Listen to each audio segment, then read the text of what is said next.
music.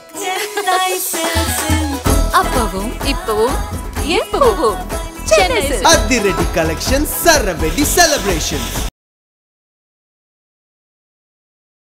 திரு விஜயகாந்த் அவர்கள் என்ன சொன்னாங்க? என்னுடைய மாநாட்டிற்கு போலீஸே தேவையில்லை என்று சொன்னார். சொல்லிட்டு என்ன சொன்னார் கீழே?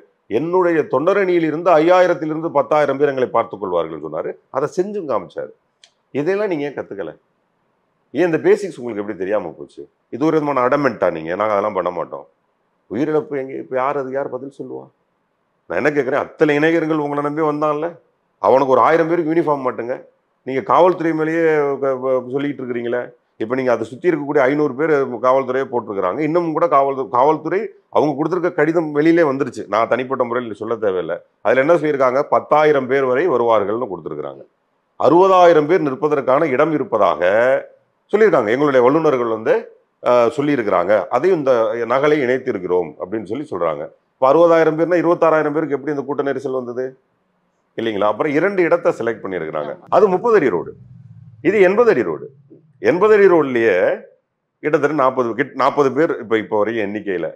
30 அடி ரோடு யோசிச்சு பாக்குறது, ஐயோ, இன்னும் பேரதிர்ச்சி நடந்திருக்கும் தமிழகத்துல. அதே மாதிரி அவங்க அடிக்கடி ஒரு வார்த்தையை பயன்படுத்துறாங்க, எங்களுக்கு சரியான இடத்தை வழங்கவில்லை தமிழக அரசு. நீ கேட்ட 2 இடத்துல இதோட சின்ன இடத்தை நீ எது கேட்ட? புரியுதா உங்களுக்கு? இதனுடைய நுவான்சஸ் தெரியுதா உங்களுக்கு? அதே மாதிரி திருச்சியில பஸ் ஸ்டாண்டு கேட்டாங்கல்ல, நடந்த சம்பவங்களை எல்லாம் பாத்தீங்கல்ல இல்லையா? அந்த சம்பவம், அந்த செக்காலையரோட கம்பேர் பண்ணும்போது, அந்த சம்பவங்களை கம்பேர் பண்ணும்போது பஸ் ஸ்டாண்டா இருந்தா என்ன நடந்திருக்கும்? அன்னைக்கே உயிரிழப்புகள் நடந்திருக்கும். இதே உயிரிழப்புகள் அன்னைக்கு பஸ் ஸ்டாண்ட்ல நடந்திருக்கும். எப்படி நடந்திருக்கும்? பஸ் நகர்ந்திருக்காது, பசியில செத்துருப்பான், கர்ப்பிணி பெண் இறந்திருப்பாள்னு என்னென்னமோ நடந்திருக்கும். இது இன்னும் மோசமாக இருந்திருக்கும். ஸோ அரசு சரியா தான் செஞ்சுக்கிட்டு இருக்குது. இவர்கள் செய்யக்கூடிய தவறுகளை அரசு மேல போட்டு தப்பிக்கிறது இருக்கு பார்த்தீங்களா? அதுதான் இப்போ வேதனைக்குரியதா இருக்கு. அங்கேதான் நீங்க அரசியல் பண்ணாதீங்க. இப்போ விஜய் அவர்கள் இப்படி ஒரு இழப்பு நடந்துருச்சு, இதுக்கு நாங்கள் தார்மீக பொறுப்பேற்றுக் கொள்கிறோம்னு சொன்னா மட்டும்தான் இது யதார்த்தமாக நடந்தது. இல்லைன்னா படம் பார்த்தீங்களா? படத்துல ஒரு கதாநாயகன் இருப்பான், எல்லாத்தையும் பண்ணிவிட்டு கடைசி நேரத்துல பார்த்தா யாரோ வில்லன் பண்ண மாதிரி இருக்கும். கடைசி அத்தனையும் பண்ணிட்டு முதலமைச்சராக இருப்பான். அந்த மாதிரி நமக்கு நாமே ஏதோ பண்ணிவிட்டோம்ங்கிற சந்தேகத்தை ஏற்படுத்திடக்கூடாது. எப்பவுமே நீங்க ஆளுங்கட்சி மேல தூக்கி எல்லாத்தையும் போட்டுட்டு இருக்கக்கூடாது. சில தவறுகளை நீங்க ஒத்துக்கணும். அதுதான் சொல்ல, இது அரசியலா பேச வேணாம். பொதுமக்களாக இருந்து பார்க்கும் பொழுது இந்த தவறுக்கு முற்றிலும் அவங்க தானே காரணம். அப்ப அந்த இதுல நடந்த தவறுக்கு அவங்க தார்மீக பொறுப்பு. அந்த 2 வீலர்ல போய் பஸ்ஸுக்குள்ள விழுந்ததெல்லாம் நீங்க பார்த்துருப்பீங்க. அதையெல்லாம் இப்போ இறந்திருந்தா, அந்த பையன் பஸ்ல விழுந்து இறந்திருந்தா அரசு மேல உங்களால அந்த பழி போட முடியுமா? அது ஒரு சின்ன எக்ஸாம்பிள். அந்த எக்ஸாம்பிளோட நீட்சி தான் அது இவ்வளவு பெரிய கூட்டம். நான் என்ன கேட்கிறேன், இப்ப டாப்பாங்கல்ல பாத்தீங்கன்னாலும் அந்த கூட்டத்துக்கு ஒரு 50 பேருக்கு நடுவில் ஒரு ப்ளூ தொப்பி தெரியும். அவங்களுக்குள்ள நசுங்கி இருந்தது போலீஸ் தான். இப்போ நீங்க அங்கே அடிபட்டு போன ஒரு 100 பேர் தான் உள்ள அடிபட்டு போனாங்க சிகிச்சைக்கு. அதுல 2 பேர் போலீஸ் உள்ள போற அவங்க எந்திரமா? தேர் நாட் அ ரோபோ. அவங்களும் மனிதர்கள் தான். அதிகபட்சம் கையில ஒரு குச்சி வச்சிருப்பாங்க. நீங்க காவல்துறைங்கிறீங்களே, இந்த காவல்துறையுடைய ஒரு காவல்துறைக்கு 100 பேர் கட்டுப்படுவான்னு வச்சுக்கோங்க. 500 பேருக்கு எவ்வளவு பேர் கட்டுப்படணும்? லட்சக்கணக்கில் கட்டுப்படணும். ஒரு டாப்பாங்கல் ஒரு வீடியோ இருக்கு, பிரமாதமா நிக்கிறாங்க, 100 போலீஸ் நிக்குது. விஜய் வருகிறாருன்னு பிச்சுக்கிட்டு போயிட்டான். போலீஸ் எங்கே போவோம்? முறையற்ற தன்மை யாருக்கிட்ட இருக்கு? அந்த ரசிகர்களை ரசிகர்களாகவே வைத்திருக்கிறார், தொண்டர்களாக மாற்றவில்லை. அப்ப இது அரசியல் பயணமா நான் கருதவே இல்லை. இது இன்னமும் ஒரு ஹீரோவுக்கும் ஒரு ரசிகனுக்கும் இன்பிட்வீன் தான் நடந்துகிட்டு இருக்கு. ஸோ இப்போ ரசிகன் தான் ஹீரோவை பார்க்கறதுக்கு வர்றான். அவங்க 2 பேருக்கும் உள்ள அந்த இணைப்பு தான் இந்த இடமே தவிர அவர்களை இவங்க அரசியல் மயமாக்கவில்லை. அரசியல் மயமாக்கினால் அவங்க முறைப்படுத்தப்பட்டிருப்பாங்க. முறைப்படுத்தப்பட்டிருந்தால் தொண்டரணி இருந்திருக்கும். தொண்டரணி இருந்திருந்தால் இவர்கள் அனைவரையும் தொண்டர்களே சரி செய்திருப்பார்கள். கட்டாயமா எல்லார் கையிலையும் வாட்டர் பாட்டில் இருந்திருக்கும். எல்லாரும் ஒரு 100 பேருக்கு 2 தொண்டரணியை சேர்ந்தவர்கள் இருந்திருப்பாங்க. அவங்களுக்கான அத்தனையும் அந்த ப்ரொடக்ஷனே அவங்க பார்த்துருப்பாங்க. இது எல்லாமே மிஸ் ஆயிடுச்சு. பாருங்க, 12 மணிக்கு வருவாருன்னு சொல்லி அவனுடைய எக்ஸ்தலத்துல பதிவு பண்ணியிருக்குது தலைமை. 12 மணிக்கு இந்த இடத்துக்கு வருவாருன்னு தலைமை. இவங்க 8 மணிக்கே காலைல உட்காந்துட்டானுங்க. ஆனா பர்மிஷன் வாங்கிறது 3 to 10 வாங்கியிருக்காங்க. அந்த இடத்துக்கு வந்தது 7:30 மணி. ஸோ இவன் காலையிலேருந்து சாப்பிடாம உட்காந்துட்டு இருக்கிறான். அப்புறம் இன்னொன்னுங்க, ஒரு ஏரியாவில் ஒரு ஹோட்டல் பெட்டி கடையே இருந்து அந்த பெட்டி கடையிலே வாட்டர் எவ்வளவு வச்சிருப்பான்? அதிகபட்சம் 500 வச்சிருப்பானா? வந்திருக்கிறவன் 26,000 பேர். 26,000 பேருக்கு 500 வாட்டர் பாட்டில் பத்துமா? யோசிச்சு பாருங்க. இப்போ ஒரு கட்சி ஒரு இடத்துல ஒரு மீட்டிங் நடத்த போறோம், 10,000 மேல வருவாங்கன்னா நீங்க 10,000 வாட்டர் பாட்டிலுக்கான வேலையை நீங்க தான் செய்யணும். அவர்களுக்கான பாதுகாப்பு நீங்க தான் செய்யணும். அரசு எவ்வளவு செய்ய முடியுமோ அவ்வளவுதான் செய்யும். அரசுக்கும் விதிகள் இருக்கு. நம்ம எல்லாத்தையும் கேள்விகளா கேட்டலாம். அரசு சில விதிகளை மீறி செய்ய முடியாது. அந்த விதிகளுக்கு உட்பட்டு அரசு செய்ய வேண்டியது எல்லாமே செஞ்சிருச்சு. ஆனால் அந்த கட்சி செய்ய வேண்டியவற்றை செய்யவில்லை. இன்னொன்னு, விஜய் எவ்வளவு நேரத்தில் ஏர்போர்ட்டுக்கு வந்தாரு? ஏன் அந்த கேள்வி கேட்க மாட்டேங்கிறீங்க? அவர் கண்ணு முன்னாடி தான் மயக்கம் போட்டு கீழே விழுந்தான். மயக்கம் போட்டு கீழே விழுந்தோடனே விஜய் என்ன பண்ணிருக்கணும்? டேய் வண்டியை ஒரு ஆஸ்பத்திரிக்குன்னு சொல்லியிருக்கணும். அவர் ஏர்போர்ட்டுக்கு போனார். ஹாஸ்பிட்டல்ல வந்து அவர் வரல, அவருடைய கூட இருக்கக்கூடிய புஷி ஆனந்த் வந்தா கூட்டம் வந்துருமா? ஏன் வரல? ஆதவர்ஜனா வந்தா கூட்டம் வருமா? ஏன் வரல? நிர்மல்குமார் வந்தா கூட்டம் வந்துருமா? ஏன் வரல? எங்கே போனாங்க அவங்கலாம்? எங்க ஈவன் மதியழகன் எங்கங்க மாவட்ட செயலாளர்? நீங்க வந்து வேலை செஞ்ச திரு அன்பில் மகேஷ் பொய்யாமொழி, இப்ப மாண்புமிகு பள்ளிக்கல்வித்துறை அமைச்சரை கிண்டல் பண்றீங்க, அண்ணன் செந்தில் பாலாஜியை கிண்டல் பண்றீங்க, 1 மணிக்கு தூங்காம கொள்ளாம தனி ஃபிளைட்ல ஓடி போன முதலமைச்சரை கேள்வி கேட்குறீங்க. பயந்து ஓடி போய் இப்ப ஃபிளைட்டை பிடிச்சி வீட்டுக்கு ஓடி வந்துட்டாரு. துபாயில இருந்தாருங்க துணை முதல்வர், போய் ஏர்போர்ட் விட்டு இறங்குறாரு, உடனே அடுத்த ஃபிளைட்டை பிடிச்சி அவர் வந்துட்டாருங்க. அவருக்கு இந்த மாதிரி மக்களுக்காக நிற்கிறவர்களை விட்டுட்டு மக்களை பார்த்து பயந்து ஓடுறவங்களுக்கு தானே நீங்க கேள்வி கேட்குறீங்க. அந்த கேள்வி மேலேயே எனக்கு சந்தேகம் வருது. எல்லாரும் ஒரு கேள்வி கேட்பாங்க, விஜயை பார்த்து ஏன் பயப்படுவீர்கள்? விஜயை பார்த்து உண்மையிலேயே நாங்கள் எதுக்கு தெரியுமா பயந்தோம்? நீங்க பண்ற பைத்தியக்காரத்தனத்தினால இந்த அரசிற்கு கெட்ட பேர் வரும்னு தான் நாங்கள் பயந்தோம். அதுதான் இன்னைக்கு நடந்து போச்சு. விஜயை பார்த்து பயப்படுவீர்கள், விஜய் பார்த்து இதுக்கு தான் பயந்தோம். நிச்சயமா இப்படி ஒன்று நடக்கும்னு தெரியும் எங்களுக்கு. அதுவும் பர்டிகுலரா ஏர்போர்ட்ல ஒன்று நடந்துச்சு பாருங்க. திருச்சி ஏர்போர்ட்ல நாங்கெல்லாம் திருச்சி ஓடி வந்து நான் லைவ் பார்த்தேன். ஏன்னா ஒரு ஏர்போர்ட்ல இருக்கக்கூடிய அந்த முள்வேலி இருக்கு இல்லைங்களா, அதை சாச்சிட்டு ஓடுறான். என்னன்னா அந்த முள்வேலி சாஞ்ச இடத்துல தவறி கீழே விழுந்தானே நெஞ்சில பாஞ்சிருக்கும், அந்த ஈட்டி மாதிரி இருக்கும் அந்த கம்பியெல்லாம், அதுல விழுந்து ஓடுறான். பயமா இருக்குது நமக்கு. இப்போ இன்னைக்கு இருக்கக்கூடிய அந்த 18ல இருந்து அந்த 21 அந்த ஓட்டு போடுற அந்த 23, 24 வயது பசங்க இருக்காங்க இல்லையா, அந்த பசங்களை தான் சொல்லுவாங்க, ஏதாச்சும் ஒரு வேலை செஞ்சுட்டு வந்தா சொல்லுவாடே, இந்த சின்ன பிள்ளைய வெள்ளாமை வீடு வந்து சேராதுராம்பாங்க. அது என்ன காரணம்னா, இந்த பிள்ளைகளுடைய அறிவு ஒரு வெள்ளாமை செய்யக்கூடிய அறிவு இல்லை. அதை வந்து விளைய வச்சு அதை நெல்லா எடுத்துட்டு வர்ற பெரிய அவசர புத்திக்காரனா இருப்பான் அப்படிங்கிறதுக்காக சொல்ல மாதிரி. இது 18 to 21ங்கிறது வந்து அந்த சின்ன பிள்ளைங்களுக்கான புத்தி. அவங்கள வழிநடத்த வேண்டியது, அவங்களுக்கு அறிவு சொல்லிக் கொடுக்க வேண்டியது ஒரு தலைவனுடைய கடமை.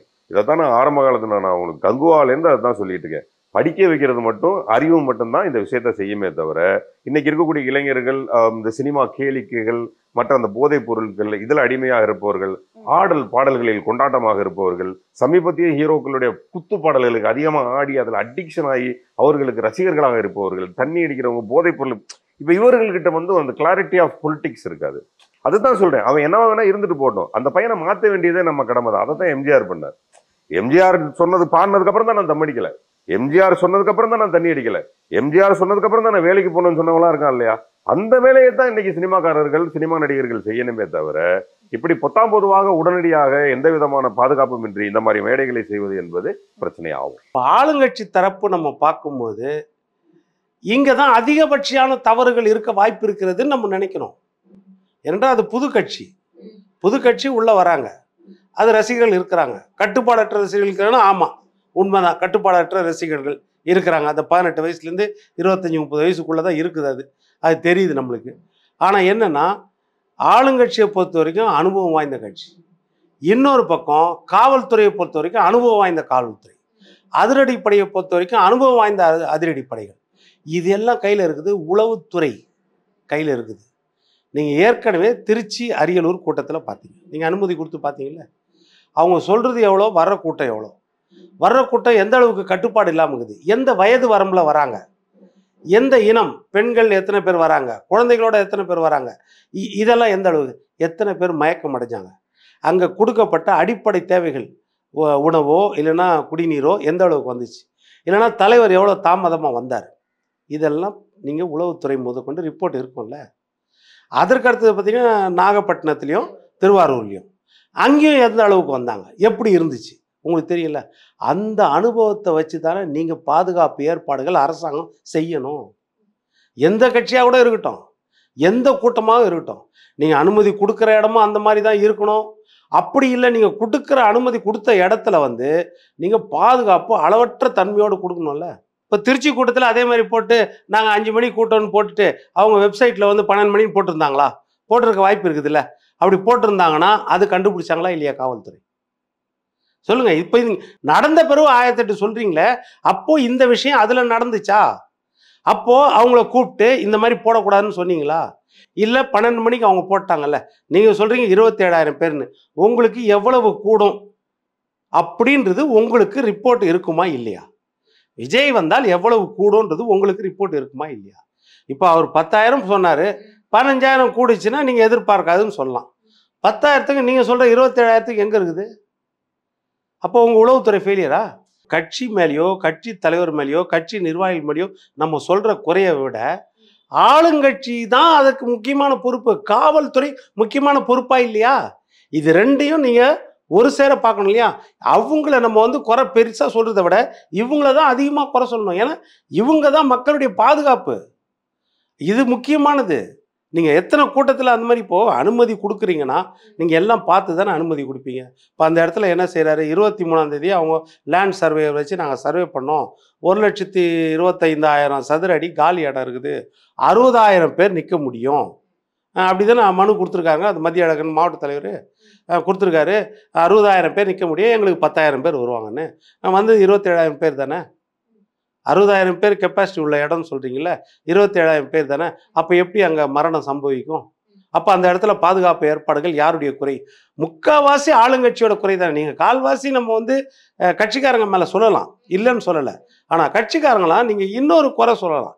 இதே அதிமுகவோ இல்லை திமுகவோ இல்லை காங்கிரஸோ இல்லை பிஜேபி, அவங்கள அனுபவம் மிக்கவர்கள், நீங்கள் இந்த குறையை செய்யலாமான்னு சொல்லலாம். இது புது கட்சி. அப்போ யாருடைய ரெஸ்பான்சிபிள் அதிகமாக இருக்கும்? நம்ம காவல்துறையோட ரெஸ்பான்சிபிள் தான் அதிகமாக இருக்கும். இப்போ ஒரு சந்தேகம் என்னென்னா, அது நம்ம உண்மை எந்த அளவுக்குன்னு தெரியாது. இப்போ அவர் ஆளுங்கட்சி அவர் பேச ஆரம்பிக்கும் போதே பேசிகிட்டு இருக்கும்போது திடீர்னு பார்த்தா தாவேக்கா கொடி போட்ட ஆம்புலன்ஸுகள் வருதுன்றாங்க. இப்போ அந்த ஆம்புலன்ஸுகள் எதுக்காக வரப்பட்டது, எதுக்காக அதில் தாவேக்கா கொடி இருந்துச்சு? இது ஒரு பெரிய கேள்விக்குறியாக இருக்கும். இப்போ நீங்கள் சொல்கிறீங்க டிரான்ஸ்ஃபார்மருக்குள்ளே போகக்கூடாது அப்படின்னு சொன்னாங்க, போகிறாங்க, மரத்து மேலே ஏறக்கூடாது சொன்னாங்க, ஏறுறாங்கன்னா இந்த நீங்கள் சொல்கிற கரூர் கூட்டத்தில் மட்டும்தானா அது? அதுக்கு முன்னாடி நடக்கலையா? இவர் கூட்டத்தில் விஜய் நிறைய இடத்துல நடந்துச்சு இல்லை? அப்போ நீதிமன்றத்தில் நீங்கள் வாதாடினீங்கல்ல, காவல்துறை சார்பாக போய் நீதிமன்றத்தில் அந்த ஆதாரங்கள்லாம் எடுத்து வச்சிங்களாங்க? அந்த ஆதாரங்கள்லாம் எடுத்து வச்சு வாதாடணும்ல. ஐயா மற்றவங்க கூட்டம் வேற, இவருக்கு வர கூட்டம் வேற, இவருக்கு கட்டுப்பாடே இல்லாமல் வராங்க அப்படின்றதுக்காக இதோ ஏராளமான ஆதாரங்கள் நாங்கள் கொடுக்குறோம், 1000 ஆதாரங்கள் கொடுக்குறோம், இதில் நாங்கள் என்ன செய்ய முடியும்? அடுத்து நாங்கள் இவருக்கு அனுமதி கொடுக்கணும்னா 2000 போலீஸ் நாங்கள் வைக்கணும். கேட்டு வாங்குங்க, கேட்டு வாங்கி போடுங்க. யார் வேண்டான்னு? இன்னைக்கு உயிர் போயிடுச்சு இல்லை? இப்போ நம்ம இதை பேசினுங்கிற 40 உயிர் போயிடுச்சு இல்லை? அந்த உயிர் போகும்போது யார்? அவங்களுக்கும் சேர்த்து தானே நம்ம முதலமைச்சர், நம்மளுக்கு காவல்துறை எல்லாம் அவங்களுக்கும் சேர்த்து தானே. Subscribe to One India and never miss an update.